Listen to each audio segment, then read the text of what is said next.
So a lot of people hate Isekai. Despite the fact that a lot of it gets made, not a lot of it gets praised. It's been years now, and I feel like only about 6 or so Isekai actually get recognized by your average shonen or romance watching anime fan. Like, if I go hit up my casual anime watching friends and ask them to name me an Isekai, they'd probably ask me what that is first, and then name me 3 of these 6 series. Despite the aversion to the genre as a whole, anime fans that don't like Isekai have looked at these titles and said, okay, I guess you're fine, you're chill enough, you can come sit at the big boy table, well, I guess we'll engrave your name in the anime pantheon, we'll do you that favor. And that's interesting because I'm pretty sure the Isekai anime adaptations that exist now are probably approaching the triple digits. Despite that, the number of Isekai your average just normie anime watcher can name, it's probably still in the single digits, at most like maybe 10, but you're hard pressed to get them to name like over 8. So I thought it'd be fun to go through these super popular Isekai and rank them, because I like ranking things and putting them in order and describing them in excruciating detail. Let's go. Disclaimer, these are the most popular Isekai ranked. This is not the best Isekai ranked. If it were, then a sentence of a bookworm would beat all of these combined. Alright, let's go now. So the 6 Isekai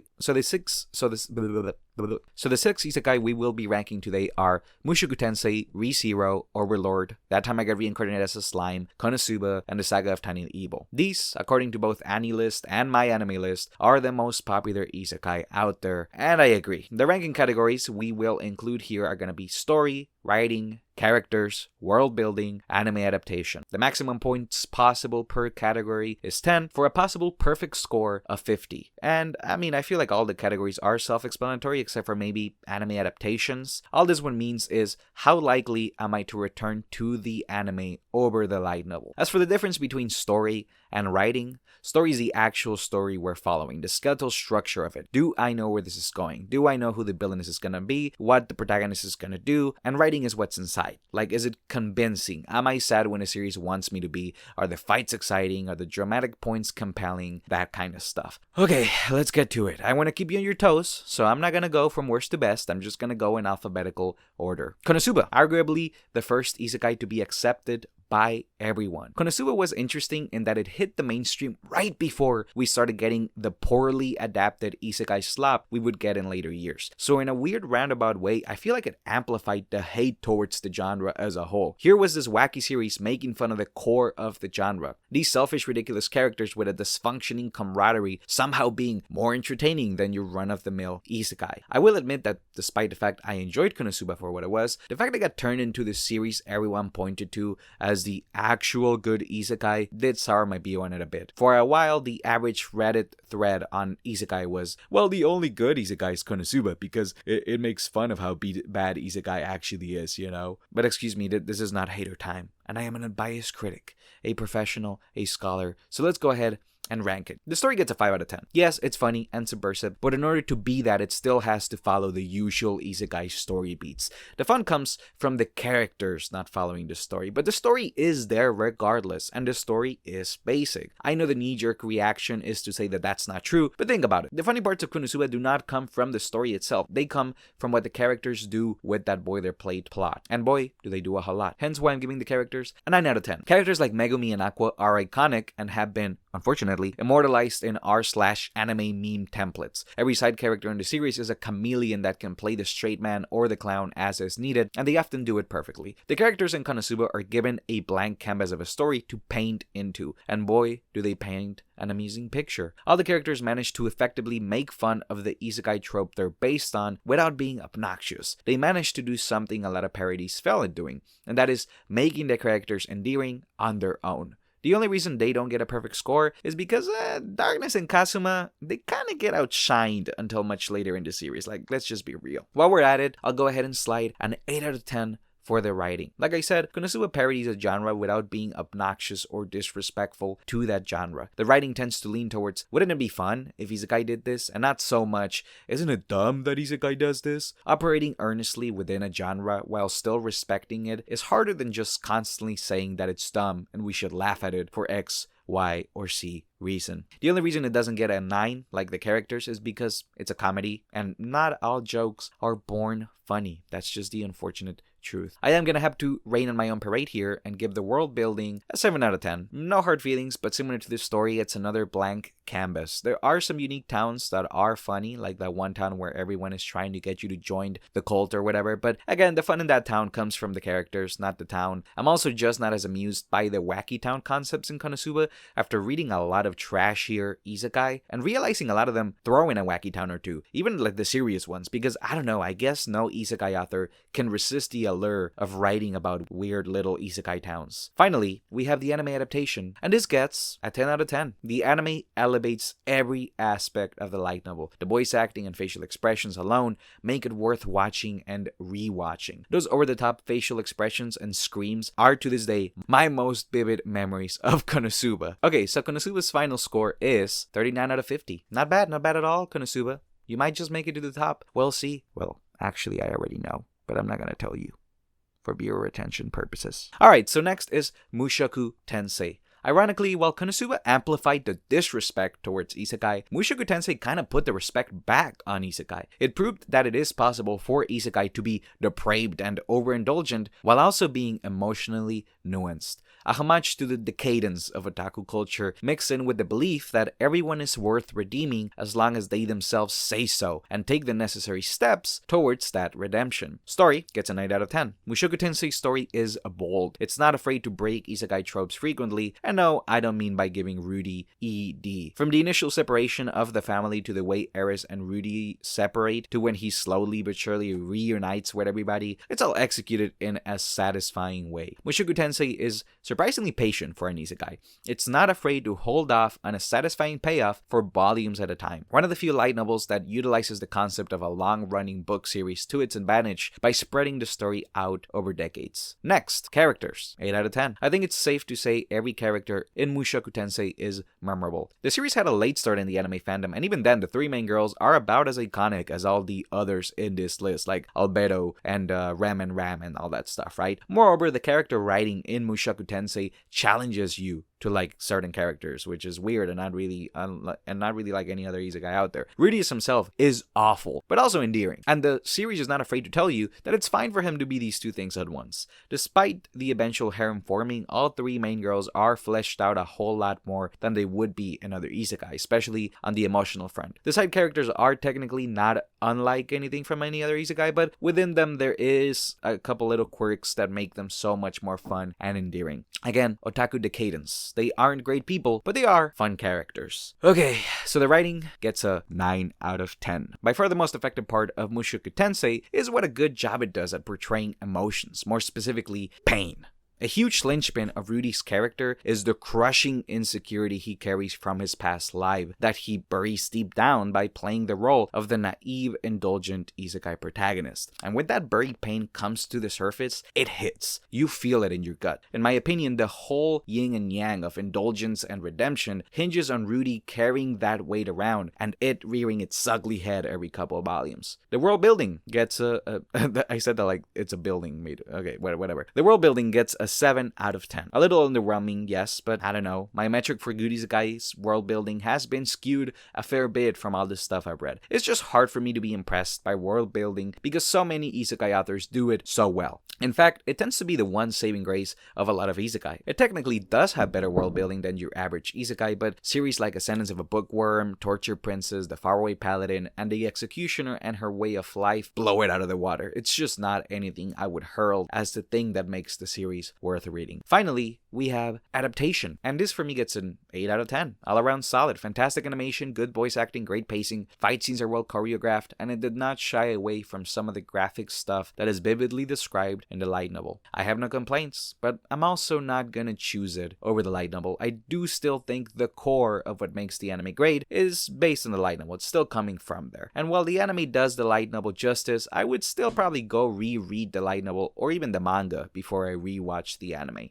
Okay, so in total, Mushoku Tensei gets a 40 out of 50, just barely beating out Konosuba. Alright, now we go to Overlord, one of the older series, perhaps the first isekai to hit the mainstream in 2015 before the isekai anime tidal wave 3 years later earned the ire of anime fans around the world. Maybe this is why the series managed to penetrate so effectively, though of course, the fact most characters have extremely memorable designs helped as well. Ainz and Albedo specifically still get high quality figures and cosplays to this day, okay? It was also very blatant about the protagonist of the series being a bad guy, which surely tugged at the heartstrings of a particular type of edgelord you could only find back then. The story gets a 7 out of 10. And this is mostly because of the amount of setup. If you know anything about Overlord, you know that there's a whole lot of setup that doesn't really pay off until much later. And while it's fine and great for a series to do this, the setup often takes time away from whatever the story is doing at the moment. But when it gets going, boy does it get going. From volume 12 onwards, we get to see all the dominoes that were set up finally begin to fall, and it's satisfying. Not to mention, a lot of the smaller subplots like the Lizardman Heroes arc, the Great Tomb arc, etc.,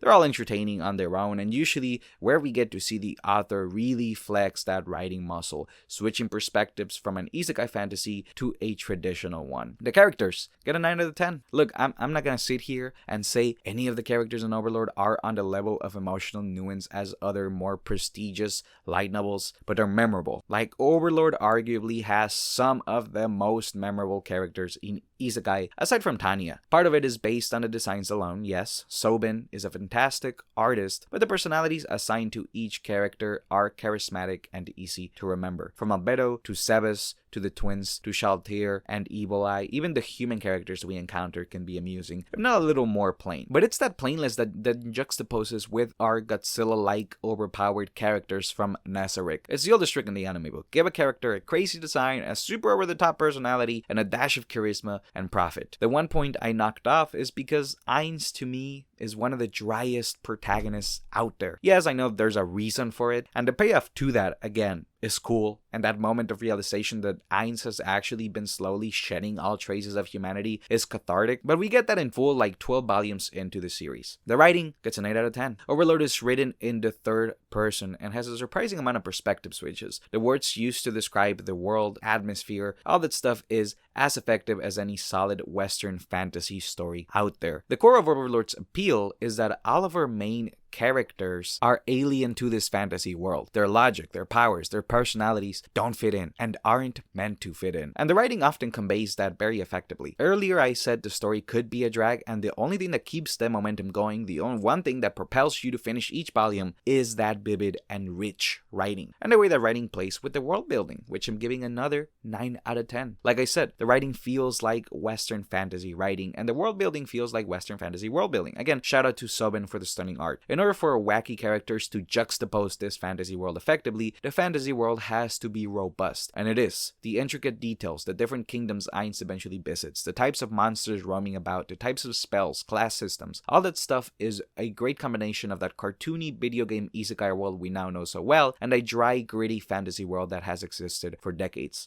Also, side note, Western fantasy doesn't mean good, isekai fantasy doesn't mean bad. I just wanted to clarify that, okay? Finally, we got adaptation, and this gets a 5 out of 10, guys. Sorry. It's serviceable, as in you can kinda see the skeletal structure of the light novel there, but everything else about it is awful. The poorly rendered models that take away from the vivid realism of the monsters and fights, the ugly color palettes, the cut content, which is usually a lot of the world building, how it crams more volumes than it should into each season, the loss of Ainz's internal monologue, literally the compass that lets you see Ainz's slow descent into complete disassociation, the core part of his character, the ability to see and recognize that he's no longer the Hem from volume 1, that part is gone. It's all personal opinion, but for me, about the only thing the anime adds is the voice acting, which is great. But that's it.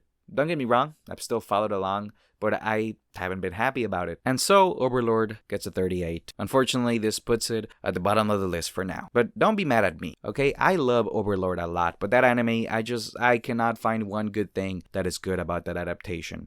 Okay, so next we got Reincarnated as a Slime, another series that has incredibly memorable designs. My god, I mean, the slime is already iconic. Like, we can all picture a slime design in our head. Some of us think of Dragon Quest, others think of generic fantasy, but I don't know, man. Like, Rimuru is up there now. It's a simple design, but it works, and so does his humanoid version. Genius move to make your protagonist an androgynous, effeminate beauty and a cute little monster dude. That's so smart. Slime is hard to pin down. On paper, it's kinda on par with a lot of the other average, well-written isekai out there, but it just has an it factor other isekai lack. The pacing, the power-ups, the enemies. I feel like Slime is designed like an amusement park. You have a lot of fun when you get on a ride. When it halts, you realize you're in an amusement park right underneath the scorching summer sun. But then you get on another ride and then you're having fun again. But then you go and you have to pay like $20 for a hamburger and an icy and stuff. But then when you get on another ride, you have fun again. Like, does that make sense? No? Okay, you're wrong though. Like, I thought that was a great analogy. Actually, the story gets a 6 out of 10.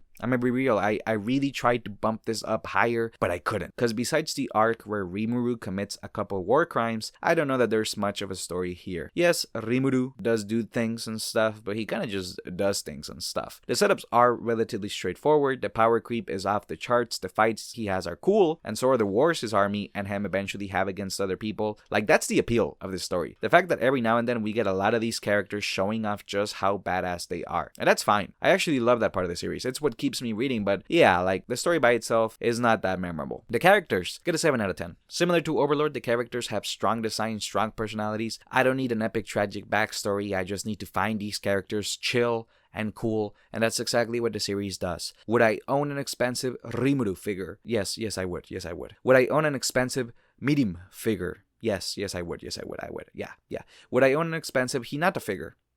Maybe I would. Shion? Maybe I would. Yeah, maybe I would.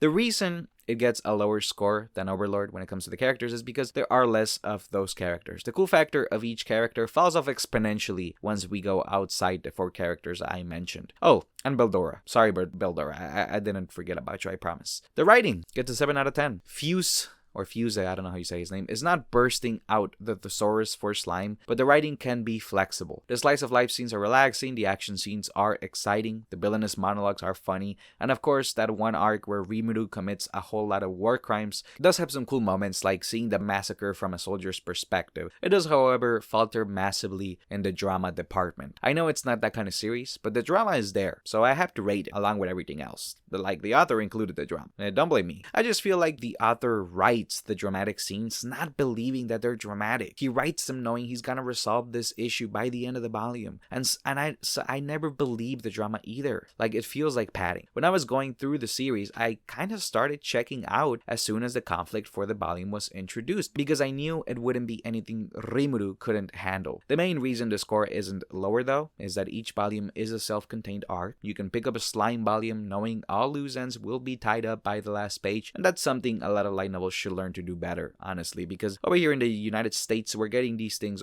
once every 6 months, okay? The world building gets a 6 out of 10. The world in and of itself is a straightforward RPG. From the races, to the kingdoms, to the monsters, it's all stuff someone else has already created. It's functional, it works, but it's not the appeal of the series. The saving grace of the world building is the power system, because it's based on a video game system, and for a good chunk of the series, it functions just like one. But Rimuru does eventually bust the system open, and when he does, power creep hell breaks loose, which should be bad, but it's actually when the series gets funnest for me personally. Can Rimuru beat Goku? I don't know. Leave your answer in the comments. Can he beat Goku? Finally, the adaptation gets an 8 out of 10. It's nothing crazy. Mappa didn't animate it, that's for sure. But the animation is good when it needs to be. Rimuru's voice is fitting and unique. Everybody's voice elevates their characters, and the pacing is, dare I say, sometimes better than the light novel. I really might choose to rewatch the anime over rereading the light novels, especially during winter or something. I got nothing to do. I want a cozy little show to put on. Slime is peak isekai for that. That's high praise. So, Slime gets a 34 out of 50. Yikes. Yeah, that puts it at the bottom. Okay, so next up is Re:Zero, a series that swept the anime community like a storm for a couple of years. It was polarizing. Some people loved the concept, some people detested it, some people loved Subaru and his many flaws, some people wanted him to return by death himself out of the series, some people loved Ram, and some people loved Ren more, some people cosplayed Ram and others cosplayed them better. No doubt this, along with Konosuba and Tanya, is an isekai that has penetrated into the mainstream big time. Chances are that your typical shonen-only anime watcher would not mind putting Re:Zero in their top 10, and for good reason. Do you old people remember how Steins Gate was the time travel anime everybody threw on their top 10 lists? Well, This is that for the youngins, I'm sorry to say. The story is an 8 out of 10. One of the most effective mysteries ever, wrapped around a couple thousand layers of intrigue. ReZero poses the question, what exactly is happening right now? And refuses to answer until like the second part of season 2, and even then the answer is just the shrug emoji. It's captivating, and it's very thought out. The story alone was enough for me to stick by the series for a while, despite other issues I have with it, which I will bring up now with the characters, which I'm giving an 8 out of 10. You know that concept I brought up with Overlord and Slime, the whole make a cool design and then give them a quirky personality? ReZero masters this, and then adds a layer of actual solid character writing on top of it. Everyone in the series has a drive, a thing they're fighting for. It's so satisfying to see all these characters that are diamonds in the rough get polished and shown off later down the line. Every character I was introduced to made me want to cheer them on. Except for one. Subaru. I don't like him. I'm sorry. I know he's supposed to be written the way he's written for a reason, and I know the reason, and I know it's blasphemy to ReZero fans everywhere to say this, but his vibes are bad. He needs to get better vibes. I wouldn't invite him to go bowling with me, and hey, maybe he wouldn't invite me either. And that's fine, Subaru. It's better that way. It's best we don't hang out, man, because I don't like you. The writing gets a 7 out of 10. It is what it needs to, and then some, but I don't know that it can invoke the emotions it wants from me sometimes. With Slime, I get hyped when it wants me to be. Mushoku Tensei, I get sad when it wants me to be. Konosuba, I laugh when it wants me to. Overlord gets me to hate Ainz when it wants me to hate Ainz. ReZero is technically doing what it needs to do to get me to feel these things, but I never feel them that strongly. I'm not reading like a robot, I promise. I'm just sitting there emotionless, but I have honestly never reached the level of excitement or suspense that all the others in this list have evoked in me. So despite the fact that it is more competent than a lot of other isekai, I have to put it a little lower. Nothing personal, but also it's just my personal opinion. Get it? The world building gets a 10 out of 10. There is no other world like the ReZero world. I mean, there is. It's a fantasy world. But the world Subaru and friends traverse through is unique because it's glued to the story. The world these characters explore is always and forever linked to what is happening in the plot at that particular time. It's genius because Return by Death is linked to location, and Subaru is respawning a whole lot. So of course we get familiar with all these locations. Of course, they'll all hold significant meaning in our minds. I can, in my head, picture the town Subaru starts in, the mansion, the road to the mansion. It all ties to the intrigue of the story, giving it a vivid texture you can't get without Return by Death, without the core of the series. Finally, the adaptation. I'm a slap a 6 on this. I know it hurts. Most of us were introduced to ReZero because of the anime. Subaru's extremely obnoxious screams are playing in the back of my mind as I type this, but after revisiting all those iconic arcs in their original format, I can't deny that the descriptive and nuanced narration in the light novel makes the experience way more enjoyable. The pacing is good, but nothing about the anime makes me want to revisit over the light novel. As a matter of fact, a couple key hints in the series are not as easy to catch in the anime as they are in the light novel. Stuff that gets you hooked, that makes you start reading the next volume as soon as possible, gets lost in the sauce in the anime sometimes. And also, I can stand Subaru a whole lot more without the voice. Sorry Subaru lovers. Alright, so ReZero closes things out with a 39, tying with Konosuba. Nice. And so we come to the final anime in this brutal gauntlet, the Saga of Tanya the Evil. In my opinion, the most recognizable isekai out of all of these. No doubt due to the psychotic little girl that tends to adorn the covers of every volume. Tanya was the perfect storm of a cool concept executed in a memorable way. You got your military nuts going crazy for it, your isekai fans heralding it as one of the most unique ones out there, and your anime fans enjoying all the hilarious voice acting Yuki Aoi throws at us for 12 episodes in a movie. The story gets a 10 out of 10. There's nothing like it. Yes, it's just World War I but with magic, but man, is it a riveting retelling of World War I with magic. Like, the whole setup for Tanya is that this is a highly capable, kinda evil human that has been shoved into the brutal, unstoppable machine that is war. A machine that grinds its cogs to dust regardless of talent or achievements. The series makes you care about old men sitting in rooms talking about military strategy and geopolitical strife. This is an isekai, okay? This is an isekai doing this. And no, don't toss Legend of the Galactic Heroes at me, okay? I know it exists. That doesn't mean we have 100 of them. So let's just appreciate the couple series that we have that are kind of like it a little bit, but not really. I know, Tanya's not like the Galactic, blah, blah, blah. It's not like Legend of the Galactic Heroes. Don't get mad at me, okay? Tanya's story excels because most authors just do not want to bother. That's just the harsh truth. They don't want to put in that much effort into something that is so hard to make appealing, to make fun. Carlos Sainz said, screw it. Like, I'm autistic enough. I'll do it. And he succeeded. Characters get an 8 out of 10. It's Tanya. That's it. That's the sole reason for the 8. No, I'm kidding. Like I just said, Carlos Sen gets you to care about a bunch of old military men. It also gets you to care about Tanya's squad. It also gets you to care about the squads on the other side. And it also has Mary Sue, who is the literal Mary Sue of this story. Tanya is a war story, but the appeal of the characters isn't that they die in heroic ways. There's no Saving Private Ryan ending here. No, their appeal is that you get to watch them get dragged through the mud for over 14 volumes. And you feel kind of sorry for them, but also it's pretty amusing to see. Like a bunch of clown cars getting into a fender bender, and then all the clowns trying to get out of the fender bender when they see a giant steamroller slowly approaching. The writing is a 10 out of 10. So much of each volume is nothing but military and political mumbo jumbo, but god damn it, Carlson is gonna make sure you care about all this mumbo jumbo. Tanya's cynicism and nihilism is just dripping off of every page. Yes, it's a drag to get through, but I love the fact that it's a drag to get through. This is a light novel that feels punishing to read, but also I enjoy the punishment. From the moments of despair Tanya feels, to the elation she gets from fighting, to the absolute boredom that dominates most of her time in the front lines, you know exactly what she's thinking and you feel exactly how she feels, which is impressive in and of itself because she's not all the way there in the head, right? Let's not forget that. The world building gets a 6 out of 10. Again, it's World War I with magic. I would argue that the reason all other areas are so solid is because the author did not have to worry about the world building one bit when writing this. The dude just had to change a bunch of countries and military names to like legally distinct counterparts and call it a day. There's a teensy bit of lore there with the god Tanya calls being X and all that, but that's just part of the cynicism of the series. It doesn't actually add much.